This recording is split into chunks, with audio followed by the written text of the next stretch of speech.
शेरू बाळाला आमच्या रोज ट्रीटमेंट चालू आहे आणि सलाईन चालू आहेत, अँटीबायोटिक्स चालू आहेत, पण त्याचं नाही का इथं एवढं स्वेलिंग झालंय ना. हे बघा, हे बघा, हे आता इथं ही आईस बॅग, एक जेल असतं ह्याच्यात आणि ही जेलवाली बॅग आहे, ती स्वेलिंग कमी व्हावं म्हणून लावली आहे. ह्याच्यातून अशी कंटिन्यू सातत्यानं अशी घाण निघते. त्यामुळं ही असा खाली बेड आहे त्याचा शेरूचा, ह्या बेडमध्ये, शेरूच्या बेडमध्ये अंथरूण केलंय शेरूचं स्वच्छ असं. हे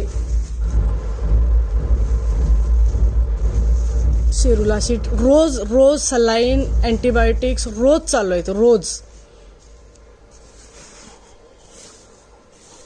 असा शेरू एकदम इन्थुजियास्टिक शेरू, असा शांत इलनेसवाला आजारी शेरू कसा दिसतो? चांगला नाही दिसत बाळ, तू लवकर कव्हर हो. Yes, you will be fine. कान कसे हालतात, कोण आलं म्हटलं तरी आता झोपून सुद्धा कान